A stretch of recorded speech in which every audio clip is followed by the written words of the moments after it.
Hello and welcome back to the Chaos as we are about to be heading into our top 16 here. And we've got an interesting pod here where we've got Tuca with the Tayam, very well known Tayam player, fantastic pilot, makes sense. We've got a Tivit player, got a Rogsai player, but we've also got a deck that I haven't seen perform well in quite some time with Gitrog. Yeah, the Gitrog's an interesting deck to see make it to the top 16. Not a lot of people playing it right now, and even less that are doing well with it. But Gitrog coming down turn 2, so prioritizing the frog with a fetch land. Honestly, that sounds great to me. Yeah, none of these decks moving particularly fast right now. Rogsai, of course, always a threat that maybe you untap and just have it. Yeah, you say no one's moving particularly fast. You're seeing the amount of mana Tayam's playing out right now? Carpet, birds, and collector. That's a pretty scary start. So, what was a very good hand for Rogsai, 5 mana, and there's 1. We saw the Esper Sentinel did do work. I think it drew at least 2 cards on that rotation. Yeah, I believe it drew exactly 2. And that's adding up. And it's not going away. It's going to stay around at least for another turn. It is, but Tayam still needs that time to develop, right? You still need to get Tayam, you still need to get the counters on it. Cabal Ritual. I don't know what they're going to be ramping out with it. 3 black. We've got what's coming out here. Drum roll, please. Oh, okay. We asked what stacks piece was going to come down next turn. I don't think we considered all of them. Yeah, the answer being yes was not something I was thinking. And speaking of that frog, 6/6 every turn. That damage is gonna add up here. They are choosing to prioritize the Tayam. I make sense if the game slowed down like this. Tayam's really the thing that can play under the stacks pretty well. Tayam probably does it the best at the table, followed by Tivit, pretty closely behind. So now the question becomes, as we go on to turn 3, who has the board wipe? Absolutely agree. I think board wipes right now are really relevant in the meta. And a lot of decks that don't normally run board wipes, I think should be adding in your Deluge or even a Dam, depending on the deck. We were saying you have to open up the board. Now Rogsai is completely unaffected, and they have mana up for the end step ad naus if they need it. If I'm Rogsai, I'm ecstatic here. This is probably the best situation possible for me. I mean, if you're Tayam too, I think you're pretty happy because now the Dothy's gone, the Bowmaster's gone. You're pretty open to play your stuff. Yeah, you do lose out on a good bit, but it's not the end of the world. And you do have... Actually, you're just one short of replaying the Tayam. Oh, cancel everything. The One Ring has hit the board. The One Ring is a card that a lot of people were like, oh, this is going to be a good card. This is something that we might play in cEDH. But it wasn't like, oh, it's an auto-include and everything. And the more people are playing it, the more it's like, is this actually an auto-include? Is just that good? Tapping 2 mana here, it looks like. Chains! Oh. I honestly hate this card. Not because Chains is like a broken card or anything. It's just annoying. It's just inconvenient. We were singing the praises of the One Ring, though. The One Ring, not as good right now. If I'm the rest of the table, I'm just happy that the Dothy Voidwalker is not still in play. Because that turns Chains from something that's kind of inconvenient into something that very quickly gets out of hand. All these decks are getting to the point where they can be very dangerous. So, well, this is Rogsai's window, I think, for sure. Tivit is, closed off. They're tapped out. No other blue decks at the table. Whole lot of mana. Let's see if there's anything you can do with it. Tuca's not done yet, though. They will be channeling that Boseiju. Getting rid of the chains. Okay. I mean, I guess now is probably the time to do it. But I don't know if it's necessarily the optimal target. Mm-hmm. I believe this is all still in the Tivit player's end step as well. They are choosing to stop at the invasion, sending the imp to exile. So they think the tutor is something good enough to go for. They could potentially go for the, like, Ramanop excavator. That the battle does go to the Rog side player, and they are very open to attacks by a big old frog. Ooh, we've got a cat sighting. A blessing. All right, Corey wins now. That's what that means, right? I think, yeah, based on our branding, I think that's what it has to mean. But we're also getting a whole lot of draws off of this big old frog, as Ramanop getting back 2 fetch lands. Gitrog can just draw so efficiently for a green-black deck. And I know that a lot of people were very sad we didn't get to see Dinosaurs from Ian in our top 16, but at least we see a dinosaur here. I don't know if it is technically a dinosaur, but, like, close It enough. is. It is? Let's go! I believe it is actually a dinosaur. It is a dinosaur. Let's go. A close second, then. Apex of Ikoria coming down here. The big dinosaur. And who said that dinosaurs couldn't be exciting? I don't think anyone said that. I think that is something that has never been said before. But I was gonna say, who doesn't like dinosaurs? Like, even if you're not, like, into them, you have to look at them and be like, that's pretty cool. The Kyrian Ranger coming down is going to be really good, too. I mean, really good if you're Tayam. I don't know about if you're the rest of the table. Well, yeah, not good if you're the rest of the table. That is what I would call very scary. There it is. That was what the Rog Psy player was holding up. The overloaded Psychonic Rift. What a great time to do it, too. When everyone else is finally starting to get up and running, and you're just like, no, we're good. No wins here. You can get that dinosaur back in your hand. I mean, you probably like it in your hand. That's another tutor for you. Apparently, the Gitrog player's screen is frozen right now. Gitrog shuffling their deck, shuffled their hand in, and then they return the stuff from their board into their hand. However, their hand might not matter here, as we are seeing a Time Twister. The silence and response, really good there, but they are forcing. Yeah, Force of Will pitching a Dispel. I mean, we were talking about how Corey wasn't really doing much. That is no longer the case.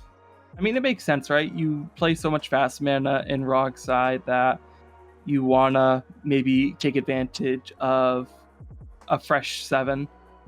Yeah, it's always good to be able to get stuff out before everyone else can.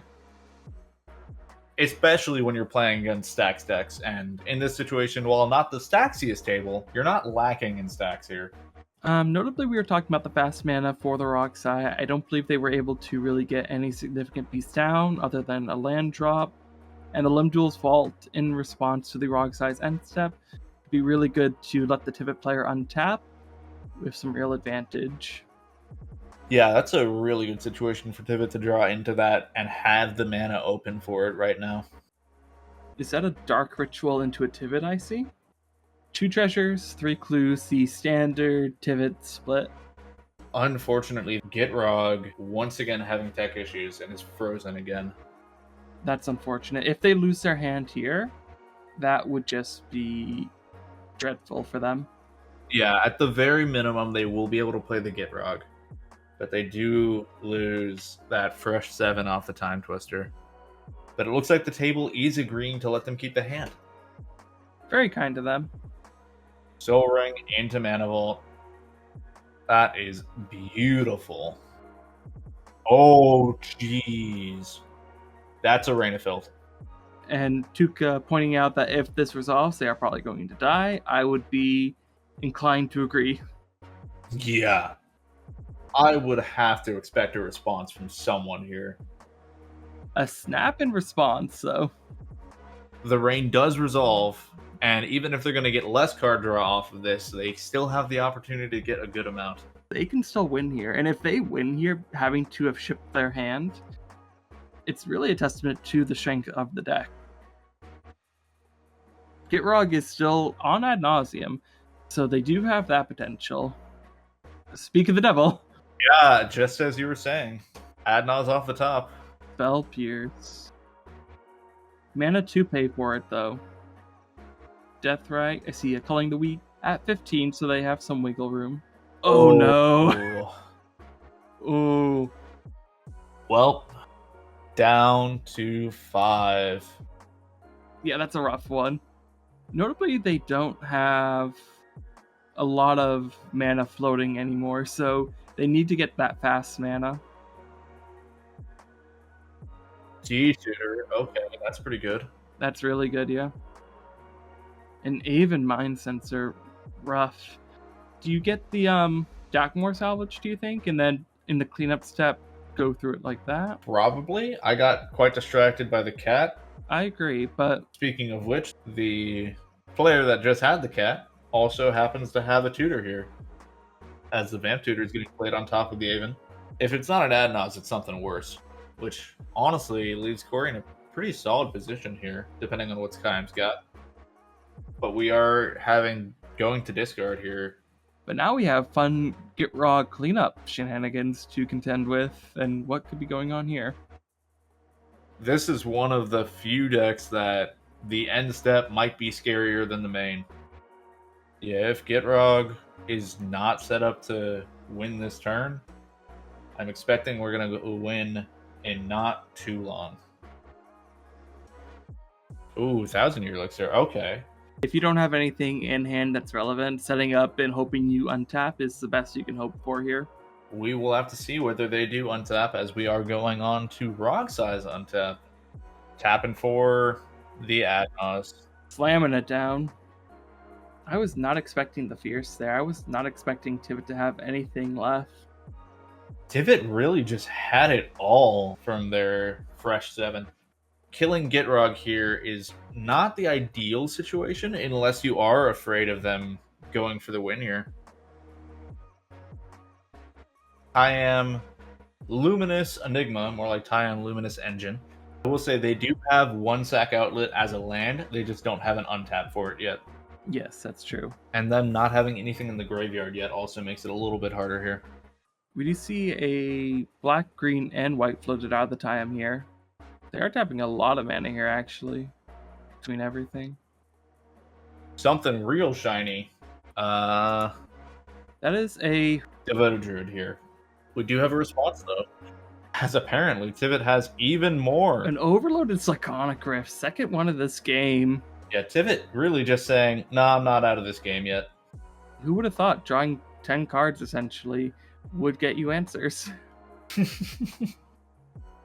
Who would have thought? And they had exactly 7 mana open for it. Trigger Branch in response, bouncing the land, untapping the Bloom Tender, flowing some mana in response. Yeah.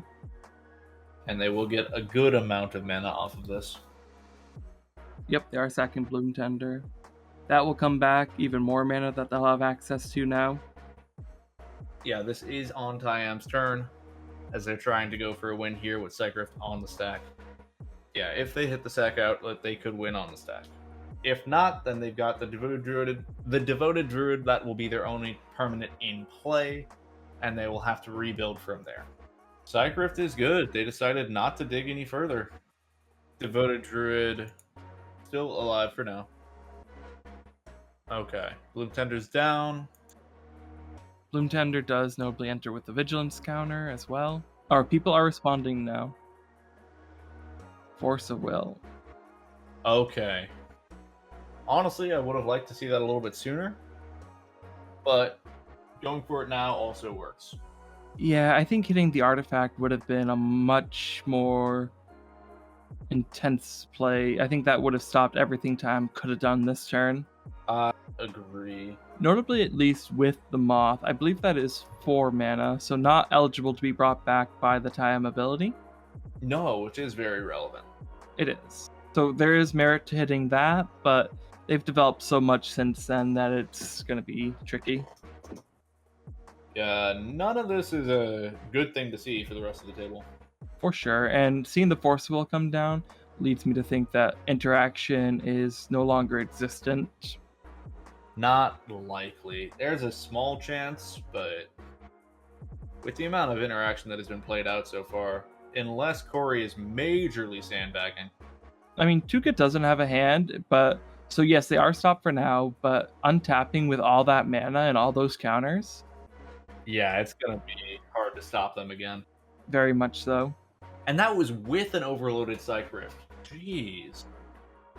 As we are having this nutty... Ooh, Spellseeker. Okay. Never mind. That's much more relevant to this information here. It is. But Oppo is in play. It looks like we are finally passing on to the Tayam. And Tayam should be able to get the win here. And 13 hours of magic makes your brain turn to mush. It really does. It certainly does. It catches up to you. Good for Tuca, as it looks like their very long day is not yet over.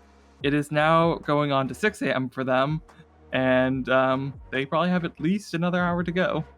Well, they'll be seeing the sunrise, as I'm guessing we're not going to see any interaction here.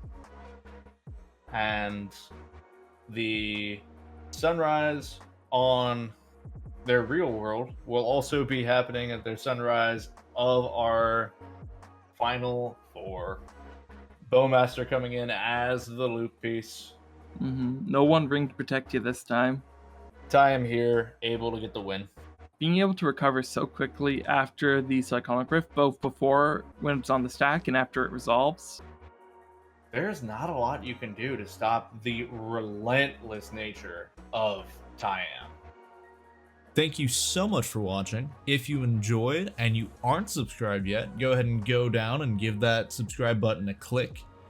And if you happen to have a few extra dollars that you want to toss our way to support what we're doing, you can join and become one of our patrons. Much like Frenchie at our Feldar Guardian tier, as well as the Exterminator, Tax Auditor, Suzu, and that Mandu.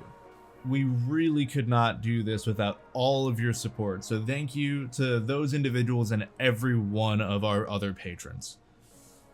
Hope you enjoyed, and we'll see you next time.